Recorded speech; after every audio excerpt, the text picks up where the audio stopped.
नमस्कार विद्यार्थियों, वेदांत क्लासेज में आप सभी का हार्दिक स्वागत व अभिनंदन।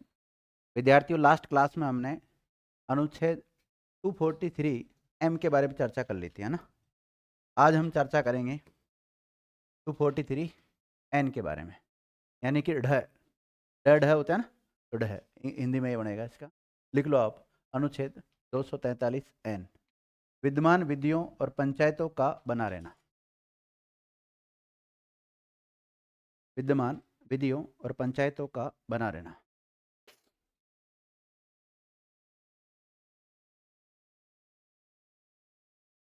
अब देखो, इसमें क्या पता होना चाहिए आपको, इसका मतलब क्या है इस लाइन का। आपने लिखा है कि विद्यमान विधियों और पंचायतों का बना रहना। देखिए, राजस्थान में जो पंचायती राज है, इसकी शुरुआत कब हुई थी? 2 अक्टूबर 1959 को हुई थी विद्यार्थियों, ठीक है ना। 2 अक्टूबर 1959 को हो गई थी पंचायती राज की शुरुआत राजस्थान में। कहाँ से हुई थी? बगदरी गांव नागौर से हुई थी। ओके। अब उस समय जब पंचायत राज वगैरह लागू हो गई, तो उस समय भी हो सकता है कोई कानून बनाए होंगे, बनाए नहीं होंगे पुराने कानून। कुछ कानून बना रखे थे, इनको लागू करवाने से संबंधित पंचायती राज से रिलेटेड कानून बना रखे थे। इसके अलावा कुछ नियम भी बना रखे होंगे। उस समय पंचायतों का गठन भी कर रखा होगा, तो पंचायतें भी थी उस समय, पंचायतों का गठन भी कर रखा था। इनसे संबंधित कुछ हो सकता है नियम भी बना रखे होंगे।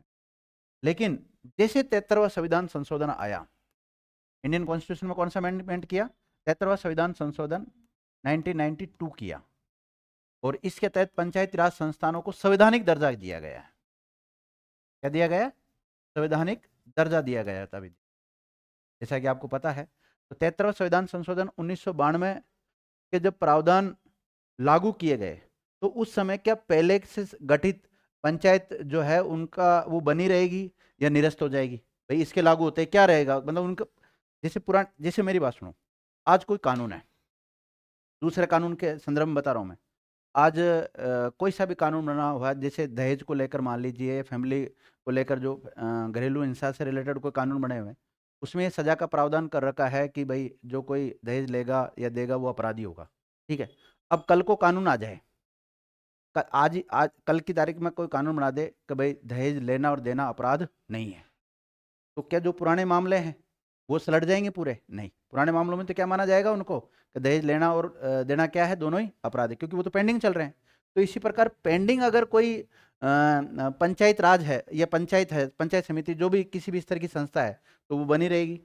साथ ही में पुराना जो कोई कानून बना हुआ है तो वो भी बना रहेगा। तो इसका मतलब यही है कि विद्यमान विधियों और पंचायतों का बना रहना, यानी कि 73वां संविधान संशोधन 1992 के लागू होने पर वो तब तक बने रहेंगे जब तक संबंधित राज्य का विधानमंडल अलग से कानून बना के ये प्रावधान नहीं कर देता कि भाई हमने इस पंचायत को क्या कर दिया, समाप्त कर दिया। हो सकता है विद्यार्थियों, उस समय जब 73वां संविधान संशोधन 1992 आया था, तो उस समय किसी पंचायत राज का कार्यकाल हुए 2 वर्ष हुए होंगे, और उससे पहले जो प्रावधान कर रखे थे कि भाई 5 साल रहता है उसका कार्यकाल। कितना रहता है? 5 साल रहता हो, तो 3 साल कार्यकाल बच रहा ना उसका, तो उसका पहले के नियमों के अनुसार 3 साल का कार्यकाल आगे कंप्लीट होगा। समझ गए अब तो? लिखिएगा आप लोग, 73वें संविधान संशोधन, 73वें, क्योंकि पंचायत राज का संबंध इससे ही है। 73वें संविधान संशोधन, हाँ इसमें लिखना है। मतलब इस लाइन को मैं, इस लाइन की व्याख्या कर रहा हूं। 73वें संविधान संशोधन 1992 के लागू होने से पहले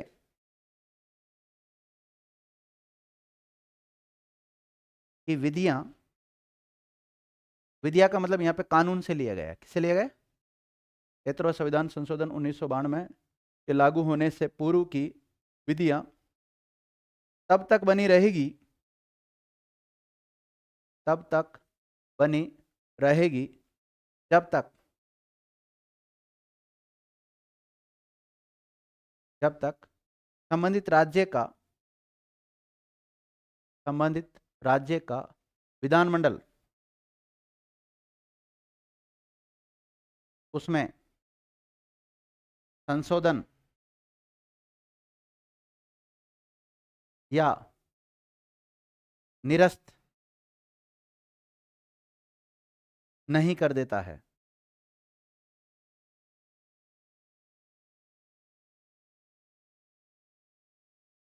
यानी कि विद्यार्थियों, मैं तो कहता हूं एक 1990 में कोई कानून बनाया, क्या बनाया?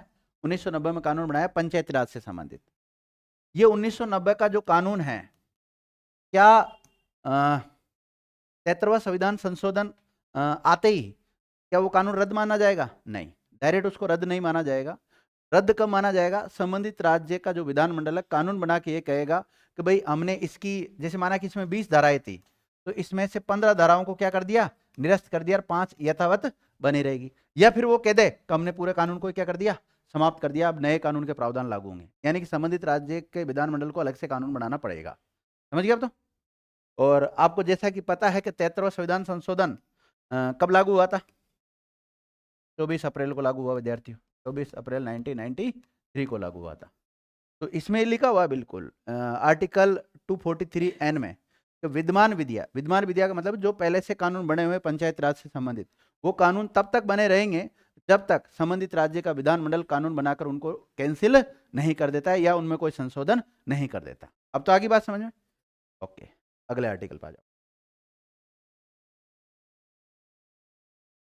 पंचायती राज संस्थाओं के निर्वाचन संबंधी मामलों में न्यायालयों के हस्तक्षेप का वर्जन यानी मनाई।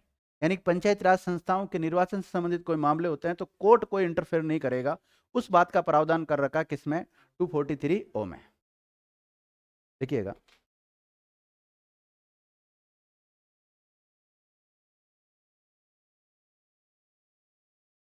पंचायत राज संस्थाओं के निर्वाचन संबंधी मामलों में न्यायालय के हस्तक्षेप का वर्जन, वर्जन का मतलब मनाही या प्रतिबंध भी कह सकते हैं। क्या कह सकते हैं? प्रतिबंधित। सरल शब्दों में देखें तो कोर्ट कोई इंटरफेयर नहीं करेगा।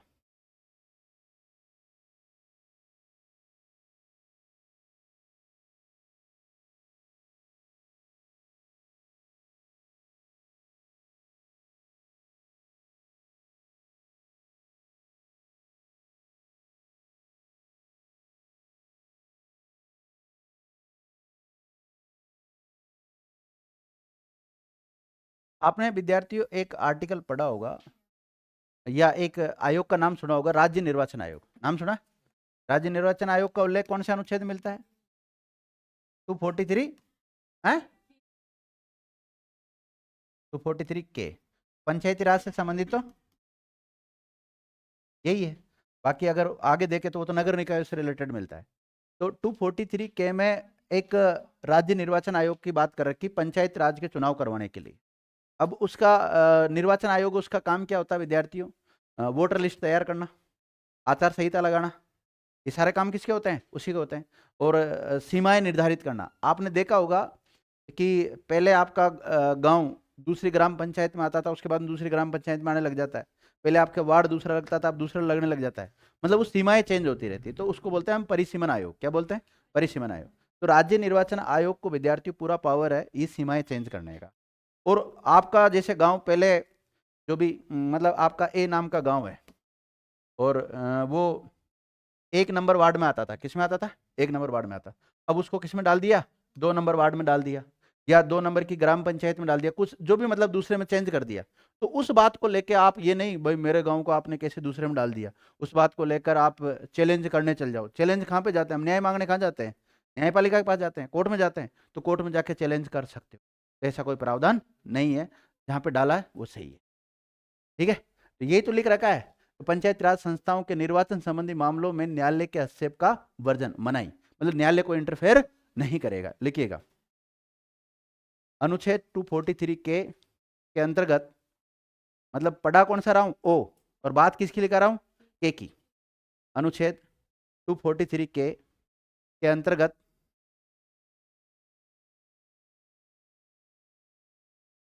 निर्वाचन क्षेत्रों के परिसीमन,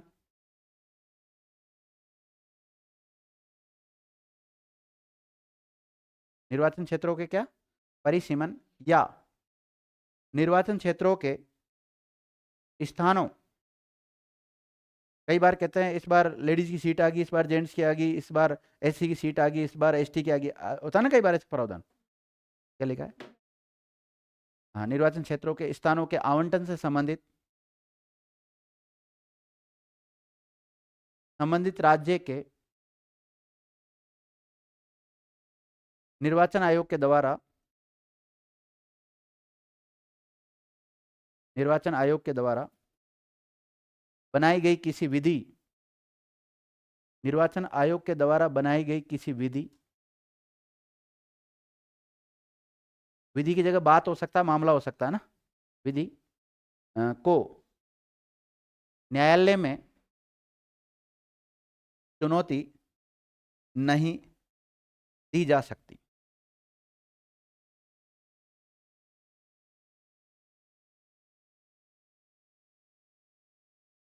समझ गए? तो विद्यार्थियों, हमने पंचायती राज शुरू किया था, और पंचायती राज शुरू किया और उसमें आपको लिखाया था, इसमें आर्टिकल 243 से लेकर 243 ओ तक आते हैं विद्यार्थी, यानी कि ण तक आते हैं। कहाँ तक आते हैं? ण तक आते हैं। हिंदी और इंग्लिश दोनों लिख रहे हैं ना एक साथ आप? ओके। अब विद्यार्थियों, साथ ही में फिर हमने जैसे पंचायत राज की कोई ऐतिहासिक पृष्ठभूमि देखी थी कि किस प्रकार से कौन कौन सी कमेटियां बनी, कौन सी कमेटी ने क्या सिफारिशें की, वो सारी चीजें देख लेती। अब और फैक्ट बच जाते हैं, तो हम हेडिंग डालेंगे पंचायती राज से संबंधित अन्य जानकारी। ये तो संवैधानिक जानकारी होगी पूरी, है ना? संवैधानिक पृष्ठभूमि होगी पूरी, संवैधानिक प्रावधान हो गए। मैंने लिखाई थी ना, एक हेडिंग डलवाई थी आपको, पंचायती राज से संबंधित संवैधानिक प्रावधान लिखा होगा आपने, 243 लिखने से पहले देख लो, चाहे आप पेज पलट के। तो ये संवैधानिक प्रावधान हो गए आपके। और अब जो पॉइंट डाल रहे हैं हम, वो पंचायती राज से संबंधित अन्य महत्वपूर्ण तथ्य या अन्य तथ्य, जो भी लिखना चाहते हो,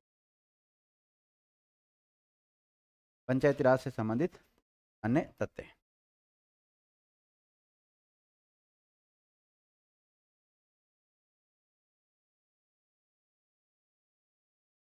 आपने विद्यार्थियों नाम सुना है? वार्ड। देखो, आपने अब तक जो बात करी है वो चर्चा की थी, एक तो जिला स्तर की। किसकी बात की? जिला स्तर। चलो ऊपर लिख लेता हूं। उच्च स्तर का कौन सा है? जिला स्तर। और जिला स्तर पे क्या होती है? जिला परिषद होती है। क्या होती है? जिला परिषद होती है। और अगर खंड स्तर पर देखें हम, तो क्या होती है? पंचायत समिति। क्या होती? पंचायत समिति। और ग्राम स्तर पे? ग्राम ग्राम पंचायत मामला एक अलग है, और इसी में से होती है विद्यार्थियों ग्राम सभा। क्या होती है इसमें? मतलब इसी के साथ हमें ग्राम सभा के बारे में भी पढ़ना होता है। अब ये जो पूरी ग्राम पंचायत है, इसको कई सारे वार्डों में बांट देते हैं। किसमें बांट देते हैं? वार्ड में। और वार्ड का प्रत्येक वार्ड में से एक पंच चुना जाता है, जिसको हम बोलते हैं वार्ड पंच। क्या बोलते हैं उसको? वार्ड पंच। चुनते कि नहीं चुनते? तो एक ग्राम पंचायत को कई वार्ड में विभाजित कर दिया जाता है। तो लिखो, सबसे अन्य जानकारी में सबसे पहले हम किसके बारे में लिखेंगे? वार्ड के बारे में। अब ऐसा लग रहा हो सर कितनी छोटी इकाई तक पहुंच गए। वो छोटी इकाई तक पहुंच गए ना हम। अगर आप विद्यार्थियों, जो ग्रामीण परिवेश का जो सिस्टम होता है, ये पूरा पंचायती राज में ग्रामीण परिवेश का आता है, और नगर निकाय में किसका आता है? शहरी स्तर का आता है पूरा। तो ग्रामीण स्तर की जो सबसे छोटी इकाई है, वहां पे पहुंच गए थे हम। छोटी इकाई तो हम किसको मान रहे थे वैसे, लेकिन इसके भी भीतर चले गए हम। किसमें चले गए थे? ग्राम सभा। इससे भी छोटी इकाई क्या थी? ग्राम सभा। और ग्राम सभा से भी छोटी इकाई क्या है? वार्ड पंच। लेकिन इस ग्राम सभा को वार्डों में नहीं बांटते। किसको बांटते हैं? ग्राम पंचायतों को अलग अलग वार्डों में बांटते हैं। तो वार्ड लिखिएगा आप। देखिए, ग्राम पंचायत। हाँ, वार्ड के बारे में तो लिखा रहा हूँ। वार्ड के बारे में लिखो। ग्राम पंचायत के क्षेत्र को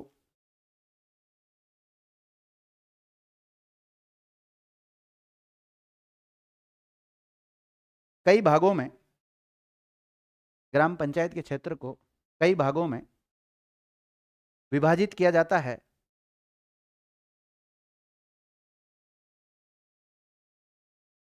और उन्हीं भागों को वार्ड कहते हैं। क्या कहते हैं? वार्ड कहते हैं। समझ जाओगे ना वार्ड क्या है?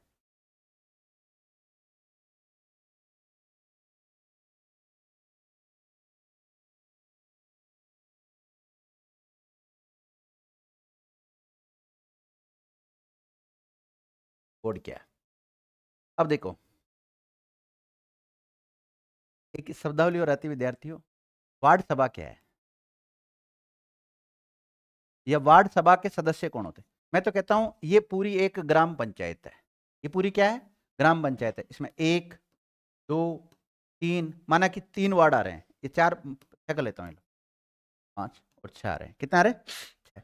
अब मैंने एक वार्ड ले लिया यहाँ से, क्या ले लिया, एक वार्ड ले लिया था विद्यार्थी, एक वार्ड ले लिया। अब वार्ड, इस वार्ड के जो सदस्य हैं वही क्या कहलाएंगे, वार्ड सभा के सदस्य कहलाएंगे। ध्यान रखना, मतलब एक वार्ड के सदस्यों से मिलकर जो सभा बनती है उसको क्या बोलते हैं, वार्ड सभा। जैसे एक गांव होता था, उस गांव के जो भी निर्वाचित सदस्य होते थे उनसे मिलकर क्या बनती थी, ग्राम सभा बनती थी। तो एक वार्ड में जितने भी लोग आते हैं, हालांकि उनका नाम किस में होना चाहिए, निर्वाचन सूची में होना चाहिए, तो वोटर लिस्ट में नाम होना चाहिए, वो क्या कहलाएंगे विद्यार्थियों, वार्ड सभा के सदस्य कहलाएंगे। लिखिएगा वार्ड सभा, वार्ड के पंजीकृत, रजिस्टर्ड भी हो सकता है इसकी जगह, वार्ड के पंजीकृत वयस्क, 18 साल वालों को क्या बोलते हैं हम, वयस्क मतदाताओं से मिलकर, वयस्क कैसे लिखते हैं क्या, हाँ बहन जी, वयस्क कैसे लिखते हैं,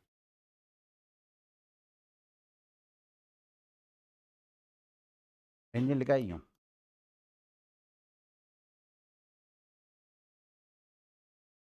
क्या लिखा है, वयस्क मतदाताओं से मिलकर वार्ड सभा बनती है,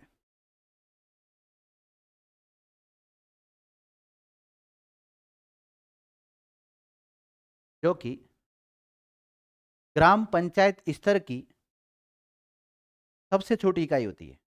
सही है, जो कि ग्राम पंचायत स्तर की सबसे छोटी इकाई है।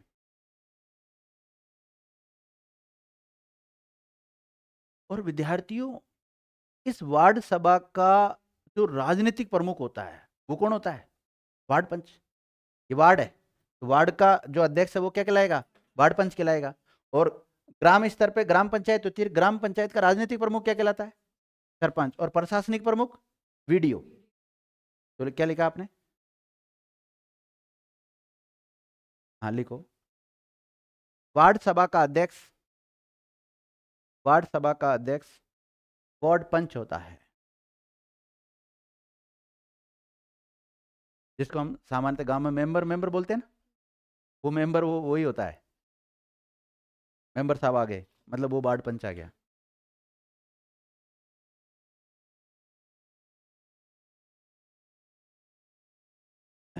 यानी कि जब भी इस वार्ड की बैठक होगी विद्यार्थियों, तो इसकी अध्यक्षता कौन करेगा बताओ, वार्ड की जब कोई बैठक होगी तो उसकी अध्यक्षता कौन करेगा, 1 नंबर वार्ड की अध्यक्षता 1 नंबर का जो वार्ड पंच है वो करेगा, 6 नंबर वाले की 6 नंबर वाला करेगा, ये उसकी जाके नहीं करेगा, ध्यान रखना। ओके, लिखिएगा, जब भी वार्ड सभा की बैठक आयोजित होगी, जब भी वार्ड सभा की बैठक आयोजित होगी तो उसकी अध्यक्षता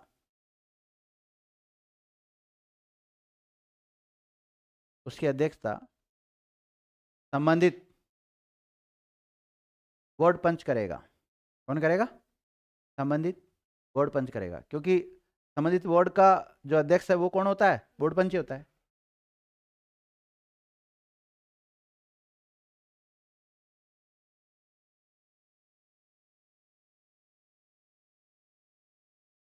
अब देखो विद्यार्थियों, बाई चांस हमारे मेंबर साहब चले गए शादी में किसी के, और ऐसी स्थिति में वार्ड की क्या लेनी है, मीटिंग लेनी है, तो मीटिंग कौन लेगा फिर, मतलब वार्ड पंच की अनुपस्थिति में इस वार्ड सभा की बैठकों की अध्यक्षता कौन करेगा, है, सरपंच को बुलाएंगे, सरपंच को तो बुलाना ही नहीं है, दूसरे वार्ड वाले को बुला लेंगे, हाँ है, दूसरे को बुला लेंगे, नहीं, आपके मोहल्ले में दूसरा मोहल्ला वाला आके नेतागिरी करेगा, अलग अलग मोहल्लों के अलग अलग वार्ड होते हैं ना गांव में, तो दूसरा मोहल्ले के वाले की कैसे सुन लोगे आप, अपना ही जो जो सदस्य हैं, उन वार्ड सभा के जो सदस्य हैं उनमें से किसी एक को क्या करेंगे हम, अध्यक्ष के रूप में चुन लेंगे उस समय, तो भाई आप अध्यक्षता करोगे आज। लिखिएगा, वार्ड पंच की अनुपस्थिति, नोट नोट नोट, वार्ड पंच की अनुपस्थिति में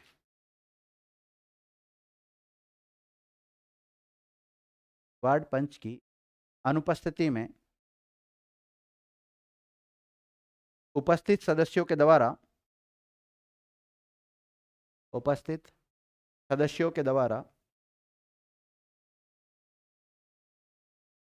अपने में से ही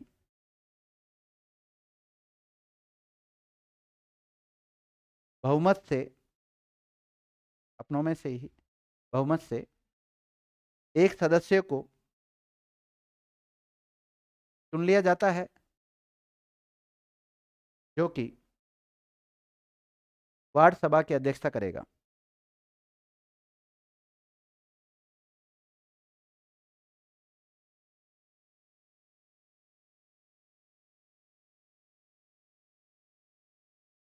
ग्राम सभा अलग है, वार्ड सभा अलग है, फिर बता देता हूं, समझ गए। एक गांव में कई सारे वार्ड आ सकते हैं। अब देखिएगा, जो वार्ड सभा होती है, वार्ड सभा की बैठक एक साल में कम से भी कम 2 बार होना जरूरी, यानी कि 6 महीने के अंतराल में बैठक होना जरूरी होता है। लिखिएगा, वार्ड सभा की एक वर्ष में कम से भी कम 2 बैठक आयोजित होना जरूरी होता है। यानी कि वार्ड सभा की 2 बैठकों के बीच में अधिकतम कितना गैप हो सकता है विद्यार्थियों? 6 महीने का। लिखो, अर्थात प्रत्येक 6 महीने में एक बार, है ना, अर्थात प्रत्येक 6 महीने में एक बार, यानी कि 2 बैठकों के बीच में अंतराल कितना हो जाएगा? 6 माह।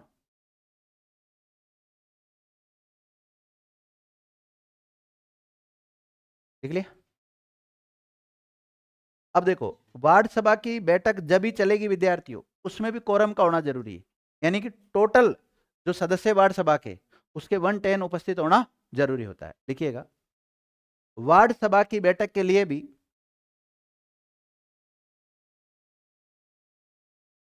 वार्ड सभा की बैठक के लिए भी कोरम ब्रैकेट में गणपूर्ति होनी आवश्यक होती है। गणपूर्ति होना आवश्यक होता है।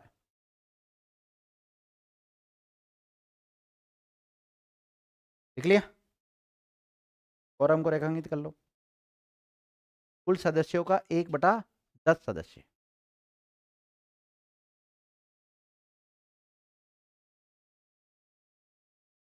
तो मैं कुल मिला के आपको वार्ड के बारे में लिखा रहा हूं। किसके बारे में लिखा रहा हूं? वार्ड के बारे में।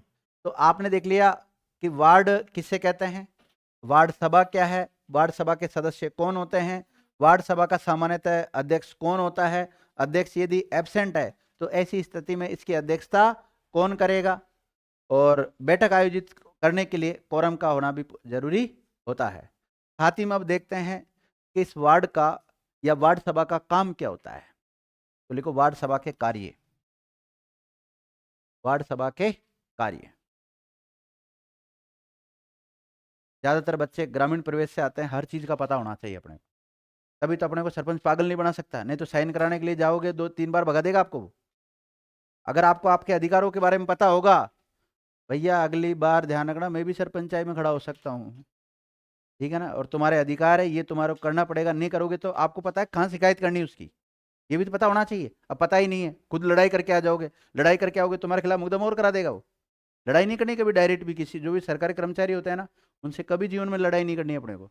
उनका इलाज करने का तरीका बहुत है, कलम से करो उनका इलाज। आप तो बॉक्सिंग मारोगे, बॉक्सिंग मार के तो फिर गड़बड़ हो जाता है मामला। वार्ड सभा कार्य लिखो। देखो, वार्ड सभा के द्वारा वार्ड के विकास की योजनाएं बनाई जाती है। अरे आप भी तो आपके गांव के वार्ड सभा के मेंबर हो, सदस्य हो कि नहीं हो? कभी योजना बनाई है आप लोगों ने? नहीं बनाई?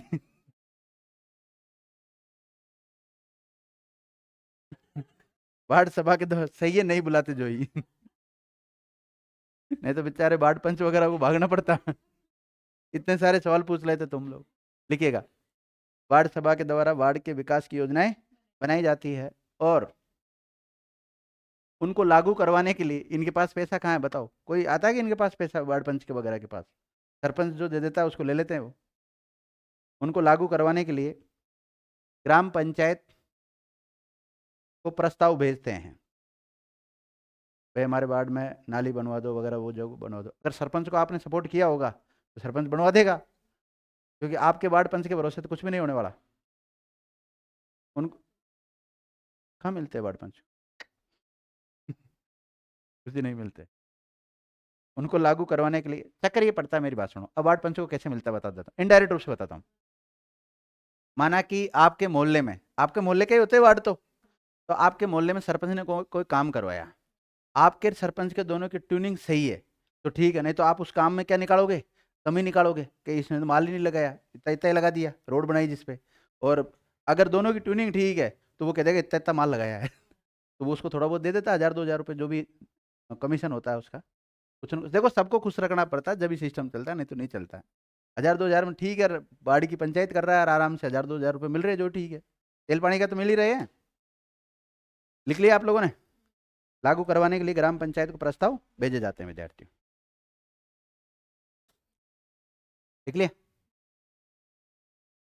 हेडिंग डालो, पंचायती राज संस्थानों के अध्यक्ष और उपाध्यक्ष को पद से हटाने की प्रक्रिया। पंचायती राज संस्थानों के अध्यक्ष और उपाध्यक्षों को पद से हटाने की प्रक्रिया।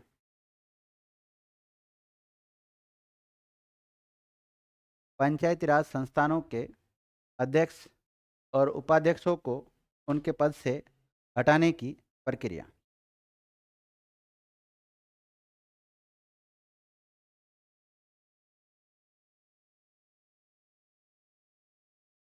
पद से हटाने की क्या प्रक्रिया रहती है?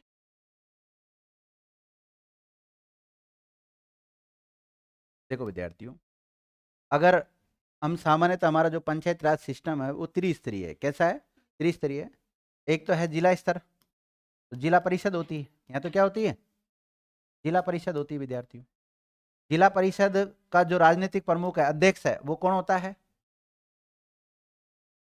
जिला प्रमुख होता है। क्या होता है? और एक उप जिला प्रमुख होता है कि नहीं होता? उप जिला प्रमुख होता है।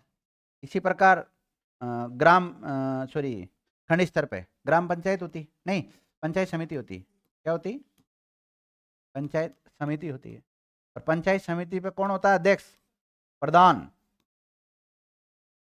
और एक होता है विद्यार्थियों उप प्रधान। प्रशासनिक अधिकारियों को ले नहीं रहा हूँ ना, वो तो ये अध्यक्ष तो यही होते हैं ना, अध्यक्ष उपाध्यक्ष तो यही होंगे ना। और एक होता है ग्राम पंचायत। तो इस पे अध्यक्ष और उपाध्यक्ष तो कौन होता है? सरपंच होता है। और एक होता है उप सरपंच। ठीक है, लिखिएगा, पंचायत राज संस्थाओं के किसी भी स्तर, किसी भी स्तर, किसी भी स्तर का मतलब चाहे जिला स्तर की बात करें, चाहे खंड स्तर की बात करें, चाहे ग्राम स्तर की बात करें। ब्रैकेट में लिख लो, जिला परिषद, पंचायत समिति, ग्राम पंचायत, जो भी लिखना चाहते हो, एक थोड़ा सा आइडिया बैठ जाएगा आपको। किसी भी स्तर के, ये स्तर हो गए विद्यार्थी तीनों, है ना? स्तर के अध्यक्ष, तीनों के अध्यक्ष का मतलब जिला प्रमुख, प्रधान और सरपंच। ठीक है, वह उपाध्यक्ष, उपाध्यक्ष का मतलब उप जिला प्रमुख, उप प्रधान और उप सरपंच। उपाध्यक्ष को हटाने के लिए अविश्वास प्रस्ताव लाया जाता है। क्या लाया जाता है? अविश्वास प्रस्ताव लाया जाता है। कौन सा? अविश्वास प्रस्ताव लाया जाता है। किसानगण पंचायत समिति का नाम सुना है? हालांकि किसी राजनीतिक पद के बारे में बोलना सही नहीं रहेगा, लेकिन फिर भी बोल देता हूँ थोड़ा सा। हाँ हाँ। तो पंचायती राज पंचायती राज मतलब इसमें पंचायत समिति थी, ये कौन सी? पिसांगण वाली। इसके प्रधान थे दिलीप प्रचार। सुना दिलीप प्रचार का नाम? साधना के रहने वाले हैं और वो वहाँ के बने थे। तो वो ऐसे बंधु थे विद्यार्थियों, पहले तो वो कांस्टेबल की तैयारी करते थे। किसकी तैयारी करते? कांस्टेबल वो बने नहीं। उसके बाद में उन्होंने राजनीति की, और राजनीति में क्या बन गए? प्रधान बन गए। और प्रधान बन के उन्होंने लोगों को लूटना चालू कर दिया, या फिर जो भी कारण किंतु परंतु जो भी रहा होगा, कुल मिला के उनको बीच में हटाने का क्या लेकर आगे? अविश्वास प्रस्ताव लेकर आगे। और उनके खिलाफ ये प्रस्ताव क्या हो गया? पारित भी हो गया। तो अविश्वास प्रस्ताव पारित हो गया तो उसकी सरकार गिरेगी ही नहीं गिरेगी, मतलब प्रधान पद से त्यागपत्र देना पड़ेगा ना। ओके, प्रधान जी गए। अब कांस्टेबल बना नहीं, प्रधान बन गया, लेकिन वहां पे जाकर थोड़ा गड़बड़ किया तो ऐसा उसका वो राजनीतिक पद भी चला गया। फिर उसने सोचा एक काम करते हैं यार, थर्ड ग्रेड की तैयारी करते हैं। थर्ड ग्रेड की तैयारी करी और थर्ड ग्रेड मास्टर बन गया। किस्मत में था, मतलब राजयोग भी सरकारी योग भी था, और फिर उसको भी छोड़ के आ गया, और अब घूम रहा है वैसे। अब सरपंच का चुनाव लड़ेगा अब की बार। ठीक है ना? तो चलो वो तो एक अलग मैटर है। तो मैं आपको ये बता देता हूँ, आप किसी भी स्तर की बात करें तो इनको जो इन अध्यक्ष और उपाध्यक्ष के पद से हटाया जाएगा ना विद्यार्थियों, वो अविश्वास प्रस्ताव के द्वारा हटाया जाएगा। किसके द्वारा हटाया जाएगा? अविश्वास। क्योंकि आपने हेडिंग डाली ना, इनको पद से हटाने की प्रक्रिया क्या रहती है। तो इसमें लिखा पंचायती राज संस्थाओं के किसी भी स्तर की बात करें, चाहे उसका अध्यक्ष हो चाहे उपाध्यक्ष हो, उनको हटाने के लिए अविश्वास प्रस्ताव लाया जाता है। लिखिएगा। अब देखो, प्रस्ताव लाने से पहले 1/3 सदस्यों के क्या होने चाहिए? साइन होने चाहिए। लिखिएगा। अविश्वास प्रस्ताव लाने हेतु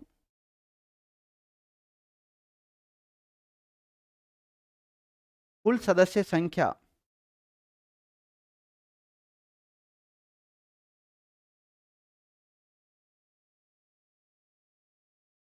के 1/3 सदस्यों के हस्ताक्षर होना अनिवार्य होता है।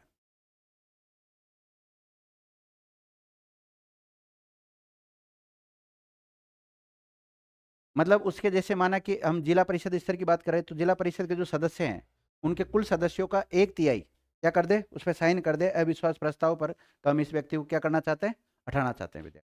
तो 1/3 सदस्य तो उसके क्या कर देंगे? हस्ताक्षर कर देंगे अविश्वास प्रस्ताव पर। और जैसे बैठक आयोजित होगी तो उसमें कोरम का होना जरूरी। कोरम का मतलब 110। क्या होता है कोरम का मतलब? 110 होना जरूरी। और फिर जब ये प्रस्ताव पारित होगा तो विद्यार्थियों कौन से बहुमत से पारित होगा? तो 3/4 बहुमत से पारित होना जरूरी। किससे? 3/4 बहुमत से पारित होना जरूरी। आगे लिखिएगा। अविश्वास प्रस्ताव पर चर्चा हेतु, अविश्वास प्रस्ताव पर चर्चा हेतु बैठक आयोजित होगी ना अविश्वास प्रस्ताव पे के संदर्भ में, चर्चा हेतु कोरम की पूर्ति होना जरूरी होता है। कोरम की पूर्ति होना जरूरी होता है। लिख लिया? आगे लिखो। अविश्वास प्रस्ताव, अविश्वास प्रस्ताव निर्वाचित सदस्यों के द्वारा मनोनीत नहीं लिखा है मैंने, क्या लिखा है? निर्वाचित सदस्यों के द्वारा 3/4 बहुमत से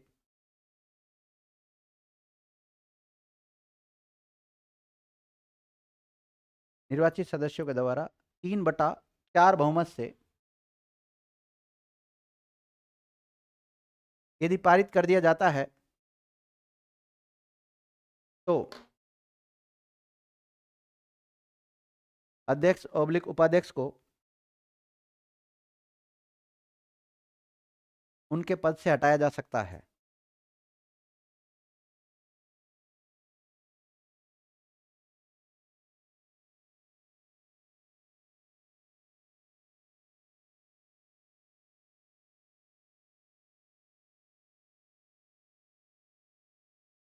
नोट डालो विद्यार्थियों।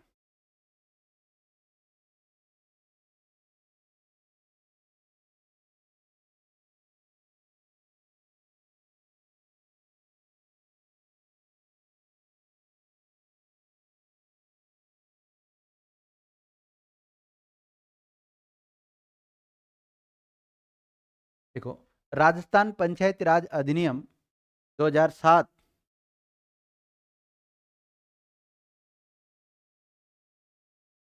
की धारा 37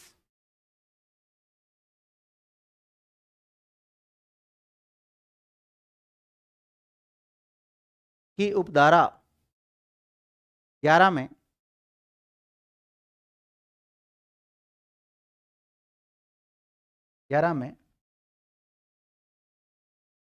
वर्ष दो है, धारा 37 की उपधारा, यानी ये एक प्रकार सब क्लोज हो जाता है। इसको आर्टिकल में तो हम क्या बोलते हैं, सब क्लोज बोलते हैं, लेकिन याद बोलते हैं उपधारा उसको। धारा 37 की उपधारा 11 में 2010 में 2010 में संशोधन किया गया।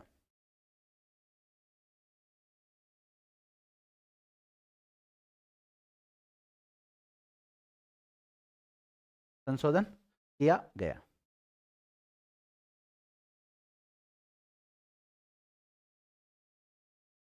देखो विद्यार्थियों, इसका मतलब क्या हुआ, क्या संशोधन किया वो देखते हैं हम। जब पहले किसी भी स्तर के अध्यक्ष, उपाध्यक्ष यानी कि जिला प्रमुख, उप जिला प्रमुख, प्रधान, उप प्रधान, सरपंच, उप सरपंच के खिलाफ अविश्वास प्रस्ताव लाया जाता था, तो अविश्वास प्रस्ताव लाने से पहले 1/3 सदस्यों के तो क्या होने चाहिए थे, हस्ताक्षर होने चाहिए, गणपूर्ति होना जरूरी था, और 2/3 सदस्यों के द्वारा पारित करना होता था। लेकिन उसमें चेंज करके क्या कर दिया, 2/3 की जगह क्या कर दिया, 3/4 विद्यार्थी। लिखिएगा, इसके तहत कंटिन्यू में ही 2010 में संशोधन किया गया ना, जिसके तहत सरपंच, उप सरपंच, प्रधान, उप प्रधान, जिला प्रमुख, उप जिला प्रमुख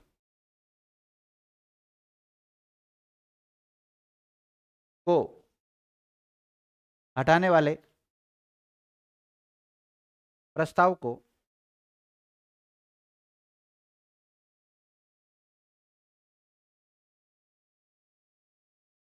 हटाने वाले प्रस्ताव को 2/3 के स्थान पर 3/4 किया गया।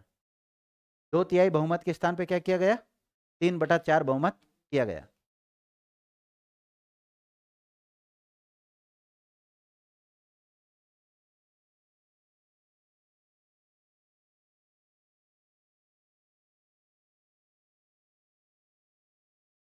लिख लिया विद्यार्थियों। हाँ भाई, ग्राम स्तर पे आप किसको वोट देते हो,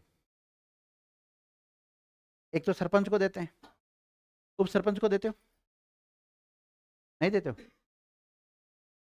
उप सरपंच को दिया क्या आपने कभी वोट, वो तो मैं बता दूं कैसे बनता है, नहीं दिया। वार्ड पंच को, वार्ड पंच को भी नहीं देते हो, वार्ड पंच को देते हैं। हाँ, वार्ड पंच को देते हैं, सरपंच को देते हैं, उप सरपंच को नहीं देते हैं। तो सरपंच और वार्ड पंच मिला के क्या बनाते हैं, उप सरपंच बनाते हैं, ध्यान रखना। इसके अलावा पंचायत समिति के जब चुनाव होते हैं तो आप पंचायत समिति के सदस्यों को वोट देते हैं। किसको देते हैं, पंचायत समिति के सदस्यों को वोट देते हैं, और फिर ये पंचायत समिति के सदस्य प्रधान और उप प्रधान को बनाते हैं। इसी प्रकार जिला परिषद के चुनाव होते हैं तो आप जिला परिषद सदस्य के रूप में वोट देते हो, और फिर ये मिलके क्या बनाते हैं, जिला प्रमुख और उप जिला प्रमुख बनाते हैं विद्यार्थियों। देखिएगा, ये तो जो जिला परिषद के सदस्य कुछ तो निर्वाचित होते हैं, कुछ मनोनीत होते हैं। इस पंचायत समिति में भी क्या होते हैं, कुछ मनोनीत होते हैं और कुछ निर्वाचित होते हैं, या जिनको हम कहते हैं पदेन। मनोनीत या कैसे होते हैं, पदेन होते हैं विद्यार्थी। पदेन का मतलब ऑलरेडी उनके पास कोई दूसरा पद है और इधर भी वो सदस्य के रूप में काम कर रहे हैं, तो उनको पदेन सदस्य कहते हैं। तो हम ये कहना चाहते हैं कि जब भी आप जिला प्रमुख, उप जिला प्रमुख, प्रधान, उप प्रधान, सरपंच, उप सरपंच बनाते हैं, तो इसमें विद्यार्थियों केवल निर्वाचित सदस्य भाग लेते हैं, पदेन सदस्य भाग नहीं लेते। और ना ही इनको जब हटाने की बात आती है तो उसमें जो पदेन या मनोनीत जो सदस्य है वो भाग नहीं लेंगे। केवल कौन सा सदस्य भाग लेंगे, निर्वाचित सदस्य भाग लेंगे। नोट डाल के लिखो, या नोट में अगला फैक्ट लिखो। सभी स्तर की बात कर रहा हूं मैं, ना। पदेन सदस्य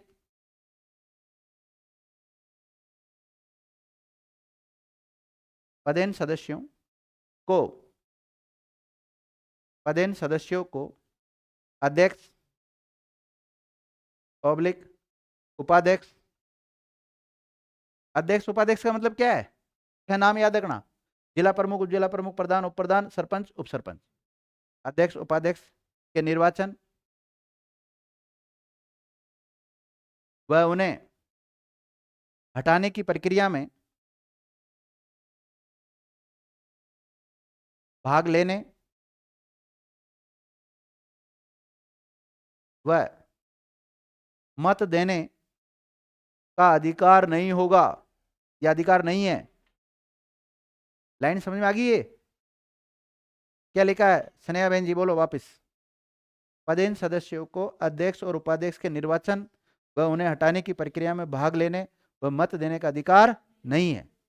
ना तो चुनने में, ना हटाने में, ना प्रक्रिया में भाग लेने में, ना वोट देने में। हटाने से संबंधित जो वोटिंग पड़ती है ना, उसमें भी ये भाग नहीं ले सकते विद्यार्थियों।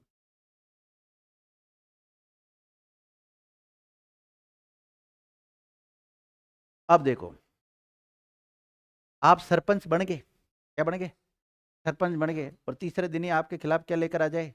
अविश्वास प्रस्ताव। ऐसा नहीं विद्यार्थी, इनके लिए एक बहुत शानदार प्रावधान कर रखा है। तो भाई इसको काम करने दो पहले साल 2 साल। कितने साल काम करने दो? 2 साल काम करने दो। 2 साल के बाद में क्या लेकर आ सकते हो आपके इसके खिलाफ? अविश्वास प्रस्ताव लाया सकते। मतलब कुल मिला के बात ये, काम कराओ या नहीं कराओ, 2 साल तक तो क्या रह लेगा? सरपंच रह लेगा, प्रधान रह लेगा, उप जिला प्रमुख रह लेगा आराम से। है हाँ 2 साल। तो इनको सालों ऐसे हिसाब से देते हैं, एक साथ तोड़ देते सारा पैसा। लिखिएगा, अविश्वास प्रस्ताव कुल मिला के जो भी बात लास्ट में आती है वो पैसे पे आती है ना। अरे नेता जो होता है ना, वो पैसा कमाने के लिए नहीं होता। नेता होता है विद्यार्थियों जन सेवा। बहन जी तो गुस्से में बोल रही, पैसे कमाने के लिए ही होता है।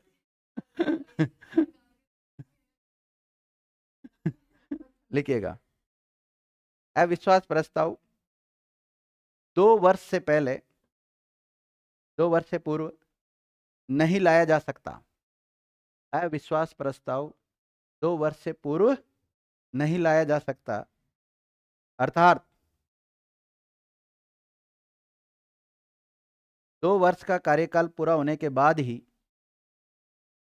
अर्थात 2 वर्ष का कार्यकाल पूरा होने के बाद ही अध्यक्ष ऑब्लिक उपाध्यक्ष को हटाने वाला अविश्वास प्रस्ताव लाया जा सकता है। समझ गए ना? अब तो दोबारा मत पूछना। अविश्वास प्रस्ताव 2 वर्ष से पूर्व नहीं लाया जा सकता, अर्थात 2 वर्ष का कार्यकाल पूरा होने के बाद ही अध्यक्ष ऑब्लिक उपाध्यक्ष को हटाने वाला अविश्वास प्रस्ताव लाया जाता है। अब कई लोग होते हैं आए दिन परेशान करते हैं। अब 2 साल हो गए, सरपंच या जो भी इनमें जो भी पद है विद्यार्थियों, वो अपना काम कर रहे हैं। उसके खिलाफ क्या लेकर आ गए आप? अविश्वास प्रस्ताव लेकर आ गए। आप अविश्वास प्रस्ताव पारित नहीं करा पाए, तो ऐसे में वो उसके पद पे बना रहेगा विद्यार्थियों, कोई दिक्कत नहीं है। अविश्वास प्रस्ताव पारित नहीं हुआ तो उसके पद पे बना रहेगा, और आगामी 1 साल तक आप उसके विरुद्ध, ये नहीं कि दूसरे महीने फिर लेके आ जाओ, तीसरे महीने फिर लेके आ जाओ, आए दिन परेशान करो बेचारे हो, ऐसा नहीं। आगामी 1 साल तक वापस अविश्वास प्रस्ताव नहीं ला सकते हो। लिखिएगा, यदि एक बार में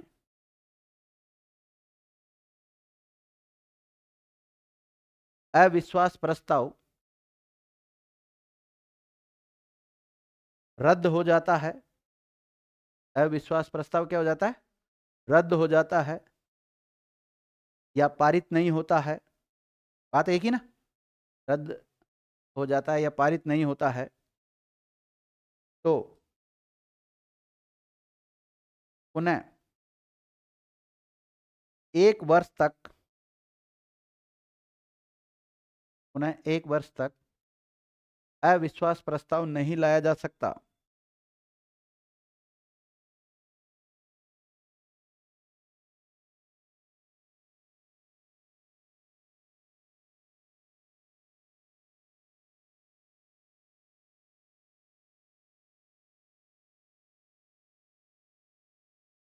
लिख लिया? अगला फैक्ट लिखो वैसे ही। हो गया नहीं तो अविश्वास प्रस्ताव वाली बात है तो देखिएगा।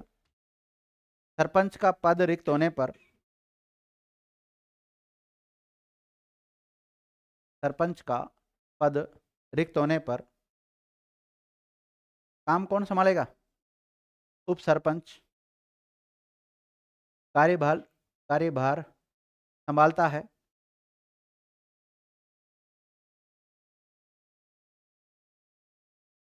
और दोनों एब्सेंट हो तो जो पंचायत ग्राम पंचायत समिति के जो सदस्य हैं उनमें से कोई एक व्यक्ति संभालता है। और सरपंच व उप सरपंच दोनों की अनुपस्थिति में उपस्थित सदस्यों उपस्थित सदस्यों के बहुमत से निर्वाचित सदस्य के द्वारा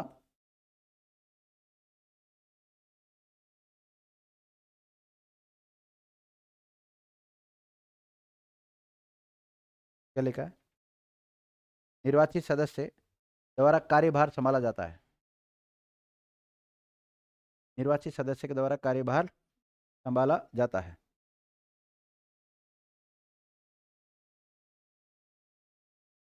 लिख लिया? नहीं आया समझ में? वापस बोलूं क्या? हाँ भाई वापस बोलना है। कहाँ तक लिखा था? सरपंच का पद रिक्त होने पर उप सरपंच कार्यभार संभालता है और सरपंच व उप सरपंच दोनों की अनुपस्थिति में उपस्थित सदस्यों के बहुमत से निर्वाचित किसी सदस्य के द्वारा कार्यभार संभाला जाता है। लिख लिया अब तो?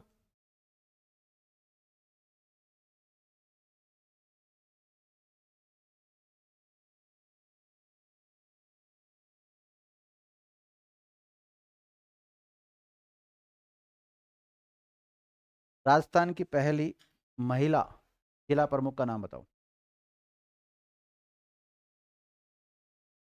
राजस्थान की पहली सीएम तो बता दोगे आप? कौन पहली महिला सीएम? एल वसुंधरा राजे है भाई। और प्रतिभा पाटिल दिखता है पहला विकल्प और उसको हम करके भी आ जाते हैं, ए गोला भर के आ जाते हैं। बिल्कुल सही, 2 नंबर पक्के। और करे है राज्यपाल को। लिखिए, लिखो। राजस्थान की प्रथम महिला जिला प्रमुख। अन्य फैक्ट्री तो लिख रहे हैं हम। राजस्थान की पहली महिला जिला प्रमुख कौन है?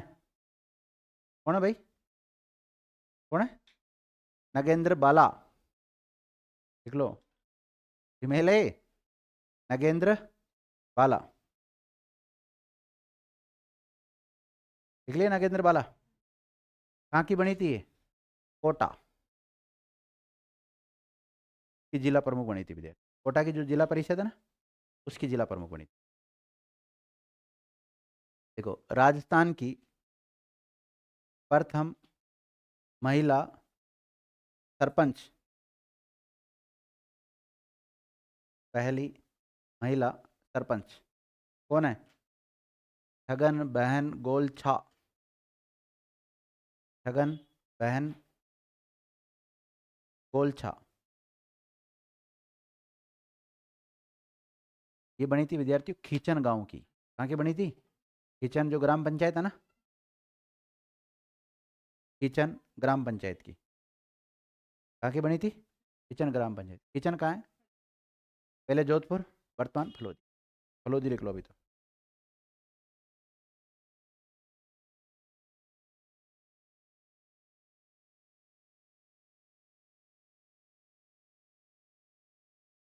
लिख लिया विद्यार्थियों?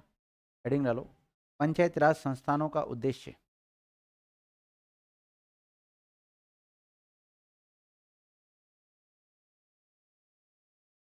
पंचायत राज संस्थाओं का मुख्य उद्देश्य।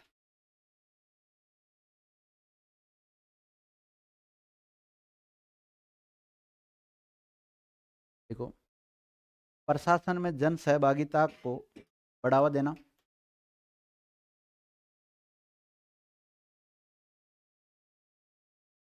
पंचायत में सॉरी प्रशासन में जन सहभागिता को बढ़ावा देना। दूसरा लिखो लोकतांत्रिक विकेंद्रीकरण।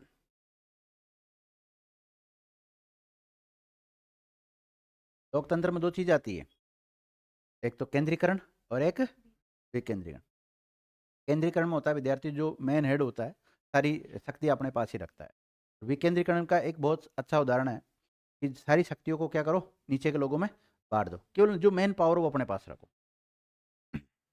आपको जितना अच्छा विकेंद्रीकरण की नॉलेज है उतना ही आपका प्रशासन अच्छा चलेगा। जैसे आप लोक प्रशासन एक विषय होता है विद्यार्थी पब्लिक एक्ट, उसमें ये टॉपिक आता है केंद्रीकरण और विकेंद्रीकरण। तो विकेंद्रीकरण जितना अच्छी नॉलेज आपको विकेंद्रीकरण की उतना ही अच्छा आपका एडमिनिस्ट्रेशन।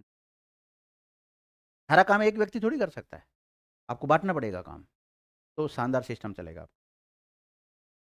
हेडिंग डालो पंचायती राज संस्थाओं की समस्याएं। क्या समस्याएं हैं इनकी, ये तो उद्देश्य हो गया।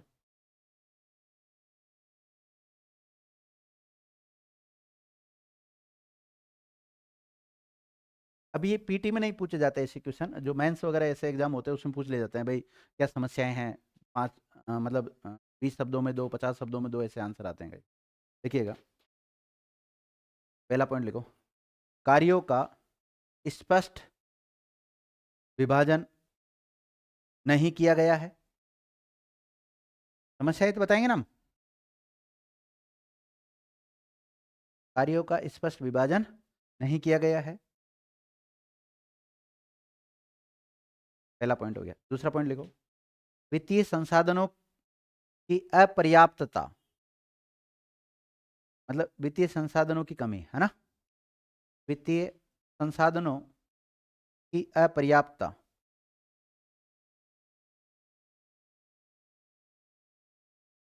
लिख लिया।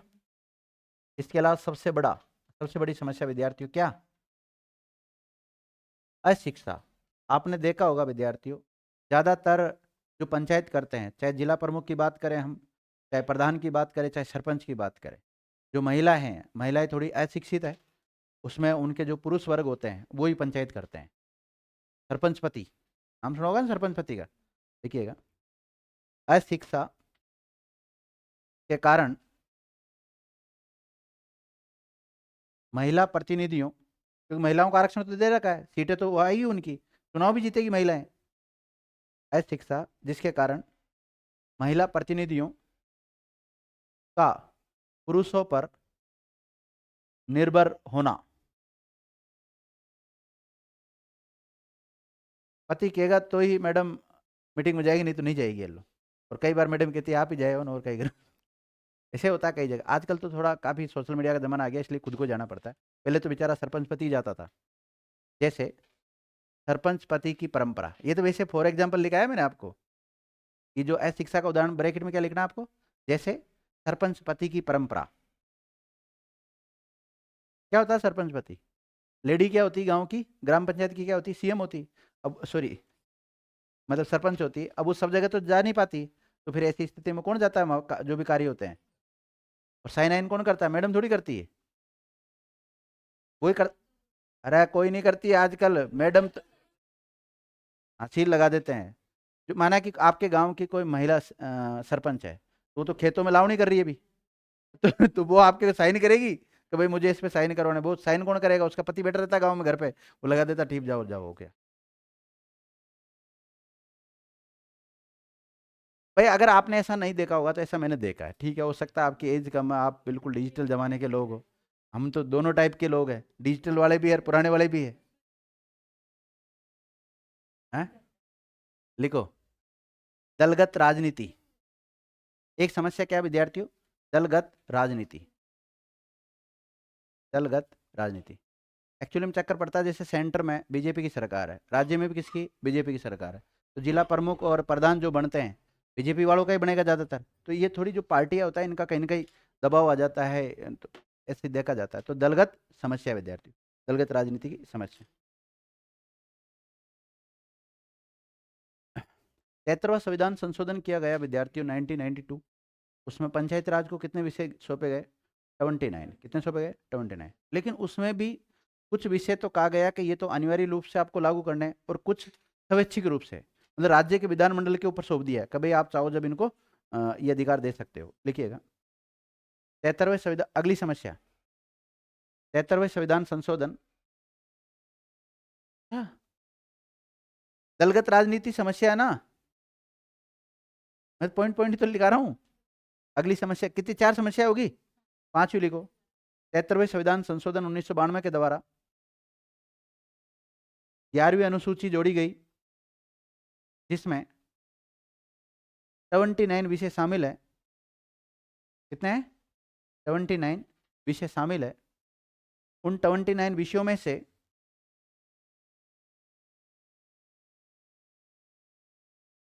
कुछ विषय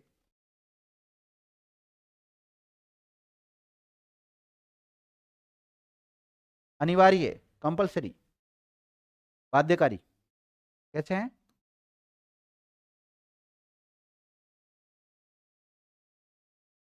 अनिवार्य है। एवं कुछ विषय स्वैच्छिक है। स्वैच्छिक, वैकल्पिक, कैसे हैं? वैकल्पिक।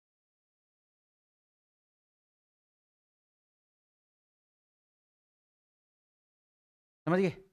तो या तो आपने 29 विषय सौंपे तो सारों को क्या बनाना चाहिए था, अनिवार्य करना चाहिए था, तब तो थोड़ा बहुत पावर मिलता है इनको। लेकिन वो राज्य के ऊपर छोड़ दिया कि कुछ तो अनिवार्य है, कुछ क्या करो, राज्य के ऊपर डिपेंड करेगा राज्य कब सौंपे। क्योंकि अभी तक राजस्थान वालों को कितने सौंपे हैं? 21 ही सौंपे विद्यार्थी 29 में से। और वो तो ठीक है, उसका भला हो, किसका? गुलाब चंद कटारिया का। तो कहा भाई इनको लागू करवाओ, जब संविधान में प्रावधान कर रखा है तो। फिर सरकार कहती है हमें संविधान ने ये कह रखा है कि भाई कुछ तो अनिवार्य रूप से लागू करवानी, तो लागू करवा दी हमने, और कुछ हमारे ऊपर डिपेंड करता है, हम जब चाहेंगे जब लागू करवाएंगे। ऐसा होता है बेटा।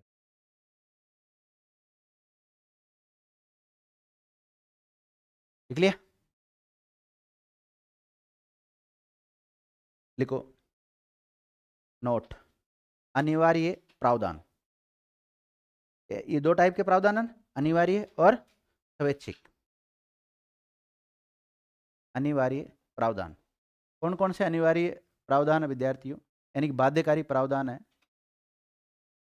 कंपलसरी किया गया है इनको। पहला पॉइंट लिखो,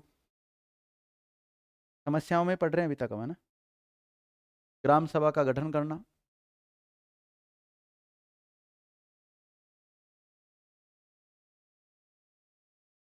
लिख लिया?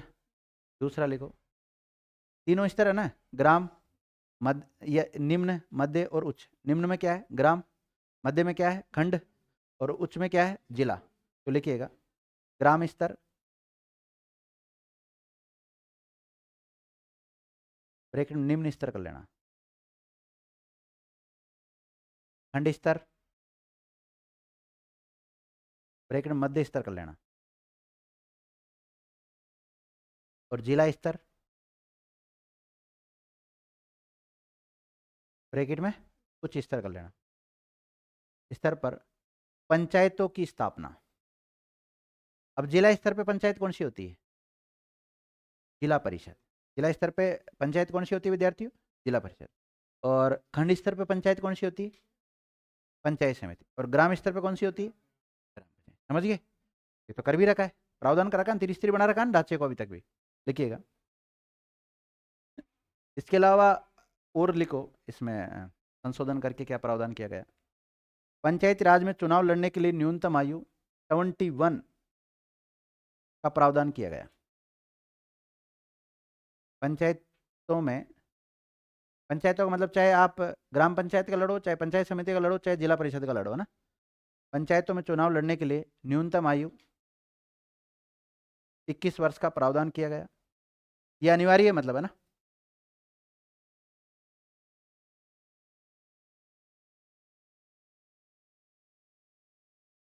इसके अलावा SC ST के लिए आरक्षण का प्रावधान कर रखा है।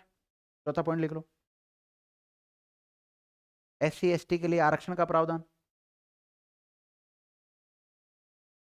SC ST के लिए आरक्षण का प्रावधान, देख लिया? 1/3 सदस्य, 1/3 पद, 1/3 पद महिलाओं के लिए आरक्षित। सदस्य बोलो, पद बोलो, बात एक ही। 1/3 पद महिलाओं के लिए आरक्षित का प्रावधान।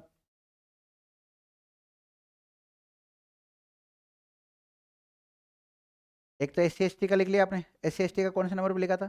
चौथे नंबर। 5वें नंबर पे महिलाओं वाला लिख लो।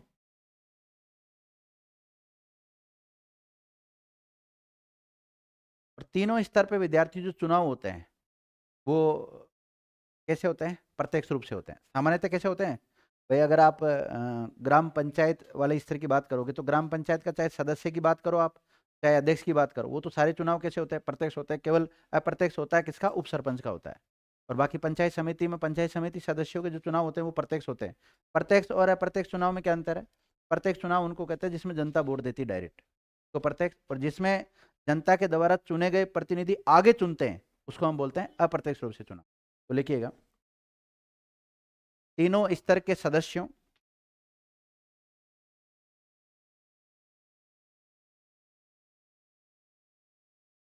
के चुनाव प्रत्यक्ष रूप से होंगे। किससे होंगे? प्रत्यक्ष रूप से, यानी कि जनता वोट करेगी डायरेक्ट। इसके अलावा राज्य वित्त आयोग का प्रावधान, आई और वाई में ना, राज्य वित्त आयोग का प्रावधान, यानी कि राज्य वित्त आयोग का गठन करना। कुल मिला के बात यह है, तो राज्य वित्त आयोग का गठन कर रखा है ना, राज्य वित्त आयोग का गठन करना या स्थापना करना। देख लिया।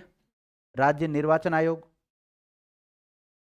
के और जेड में ना, राज्य निर्वाचन आयोग की स्थापना करना।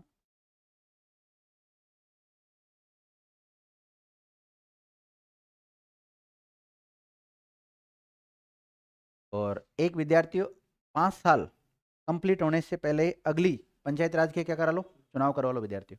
तो लिखिएगा, पंचायत राज संस्थाओं का कार्यकाल 5 वर्ष होना चाहिए। कितना होना चाहिए? 5 वर्ष होना चाहिए। तथा कार्यकाल समाप्त होने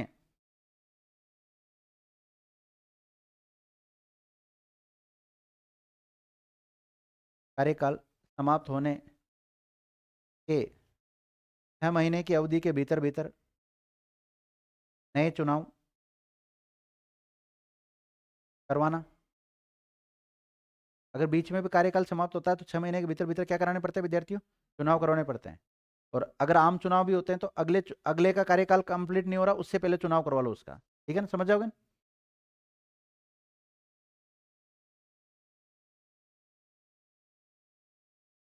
इसके अलावा अगर बात करें हम अ, जो ग्राम स्तर है, ये निम्न स्तर है।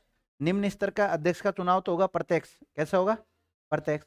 और मध्य और उच्च स्तर वाला, यानी कि पंचायत समिति वाला और जिला परिषद का जो अध्यक्ष होता है उसका चुनाव कैसे होगा? अप्रत्यक्ष। लिखिएगा, ऐसे लिख लो, निम्न स्तर के अध्यक्ष का चुनाव,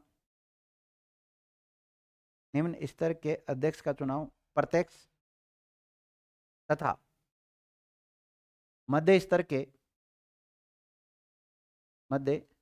के अध्यक्ष का चुनाव, एक मिनट, मध्य और उच्च एक साथ लिख लेते हैं। मध्य और उच्च स्तर के अध्यक्ष का चुनाव अप्रत्यक्ष रूप से करवाना।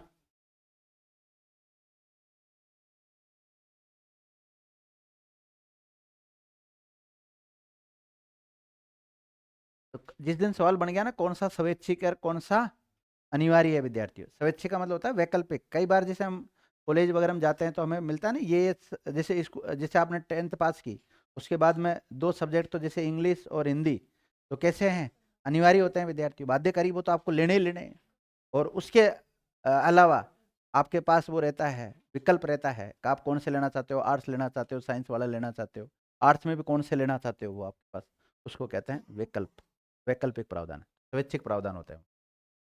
ठीक है, ये तो होगी इसकी। क्या लिखा रहा था मैं? समस्या लिखा रहा था। समस्याओं में क्या लिखा रहा था कि जो ये इसको दो प्रकार के भागों में बांट दिया। 73वें संविधान संशोधन 29 विशेष हो पे ना आपको, उसमें से दो भागों में बांट दिया, अनिवार्य और स्वैच्छिक। अब लिखो स्वैच्छिक प्रावधान, स्वैच्छिक या वैकल्पिक प्रावधान। समस्याएं चल रही है अभी तो।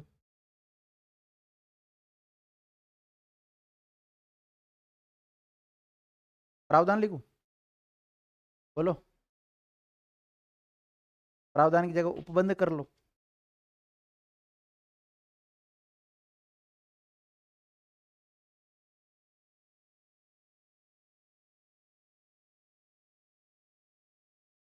स्वैच्छिक में लिखो विद्यार्थियों, पहला पॉइंट लिखो, पंचायतों को, या पंचायतों का मतलब तीनों स्तर की बात कर रहा हूं मैं, पंचायतों को वित्तीय अधिकार देना, ये वैकल्पिक का ध्यान रखना, दे भी सकते हैं और नहीं भी दे सकते हैं ना। पंचायतों को वित्तीय अधिकार देना अर्थात अर्थात उन्हें पथ कर, टोल टैक्स, शुल्क, फीस आदि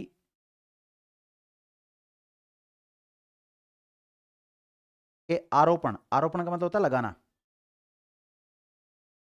लागू करना एक प्रकार, आरोपण और संग्रहण, मतलब केंद्र सरकार राज्य सरकार ने लगा रखा है, उनको एकत्रित करो आप, और संग्रहण के लिए प्राधिकृत करना, या खुद ने लगाए खुद ही संग्रहित कर लो, ये भी तो चीज आ जाती है, इन दोनों चीज आ जाती आगे उसमें, देख लिया। इसके अलावा ओबीसी जो वर्ग है उसको रिजर्वेशन दे भी सकते हैं और नहीं भी दे सकते, ये क्या है, एक प्रकार से विकल्प है सरकार के पास। देखिएगा दूसरा पॉइंट लिखो, अन्य पिछड़ा वर्ग, अन्य पिछड़ा वर्ग ब्रैकेट में ओबीसी के लिए स्थानों का आरक्षण से संबंधित मामले,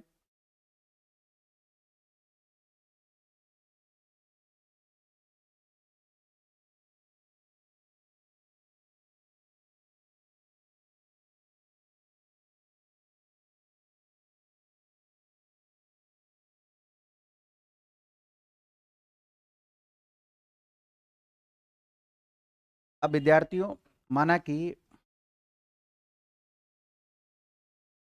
मैं किशनगढ़ का रहने वाला हूँ, कहाँ का हूँ, या पुष्कर का रहने वाला हूँ, और पुष्कर का रहते हुए, ये तो नगर पालिका में आ गया ना, पर थोड़ा ग्रामीण प्रवेश में चलते हैं, कोई ग्राम पंचायत का नाम बता दो जो भी आपकी है, हैं? इरावड़, हाँ तो इरावड़ मान लीजिए, हाँ टिकावड़ा इरावड़ा जो भी है, ठीक है, मतलब कोई भी ग्राम पंचायत है, कोई भी पंचायत है, मैं उस पंचायत, मेरी में जो भी पंचायत है उस पंचायत का एक व्यक्ति सांसद बन गया, विद्यार्थी क्या बन गया, सांसद बन गया, और एक व्यक्ति एमएलए बन गया, और मैं वहाँ का प्रधान हूँ, क्या हूँ, प्रधान। तो मेरी जो पंचायत समिति है उसके पदेन सदस्य होंगे वो कौन, वो जो सांसद और विधायक है, बल्कि हालांकि तो उनके पास तो कौन सी सदस्यता है, संसद की सदस्यता है, और एक के पास विधानसभा की सदस्यता है, उनके पास वो पद होते हुए भी वो मेरी इस पंचायत के क्या बन रहे हैं, सदस्य बन रहे हैं, उनको हम कहते हैं पदेन सदस्य, क्या कहते हैं उनको, पदेन सदस्य। इसमें पदेन सदस्य का प्रावधान भी है, देखिएगा, विधानसभाओं, हाँ वैकल्पिक में लिखो, विधानसभाओं एवं संसदीय निर्वाचन, संसदीय निर्वाचन क्षेत्र के अंतर्गत आने वाली सभी पंचायत राज संस्थाओं में, पंचायत राज संस्थानों में संसद और विधानमंडल के प्रतिनिधियों, संसद ऑब्लिक विधानमंडल के प्रतिनिधियों, ब्रैकेट में एमपी एमएलए लिख लो, समझ में नहीं आ रहा हो तो, पंचायत राज संस्थाओं में संसद और विधानमंडल के प्रतिनिधियों, ब्रैकेट में एमपी एमएलए लिख लो, क्या लिख लो, एमपी एमएलए को शामिल किया जाना, ये एक वैकल्पिक है ना, शामिल कर भी सकते हैं और नहीं भी कर सकते।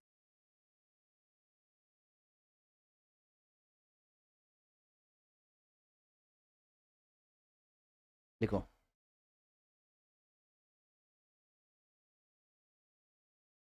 पंचायतें, तीनों स्तर की बात कर रहा हूं। पंचायत का मतलब, पंचायतें स्थानीय सरकार के रूप में, पंचायतें स्थानीय सरकार के रूप में कार्य कर सके, इस हेतु उन्हें अधिकार व शक्तियां देना।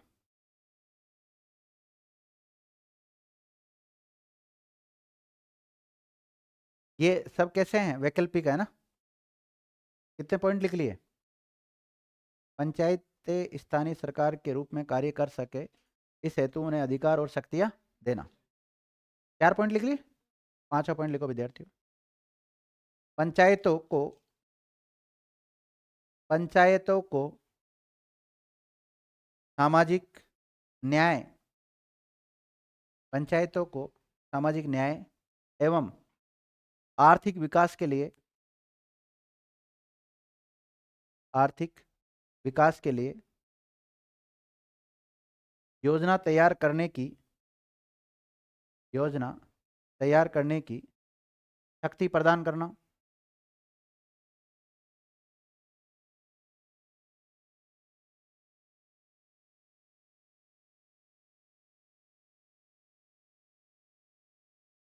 लिख लिया। ये विद्यार्थियों सारी क्या होगी, समस्याएं होगी। और समस्याओं में जो 73वां संविधान संशोधन के तहत जो 29 विषय सौंपे गए, उसमें से कुछ विषय स्वैच्छिक है और कुछ कैसे हैं, वैकल्पिक है। उनके बारे में मैंने आपको लिखा दिया।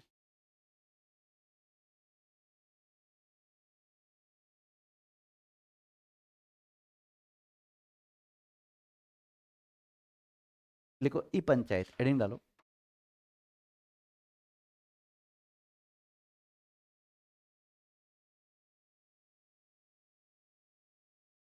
ई पंचायत लिख लिया।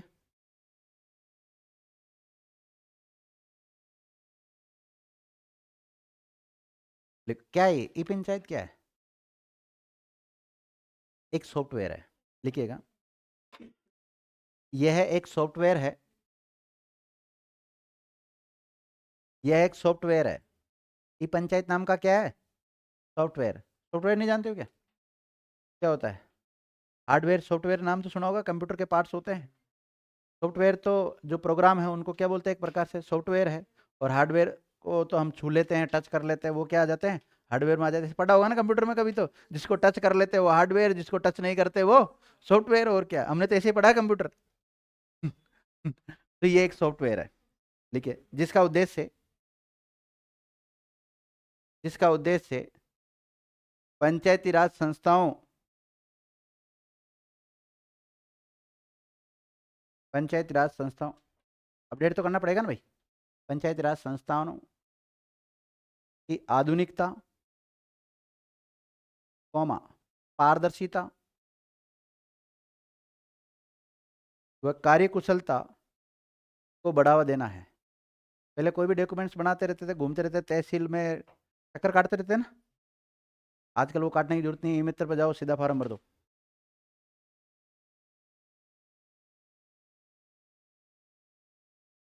लिख लिया। चलो बाकी चर्चा अगली क्लास में करेंगे। धन्यवाद।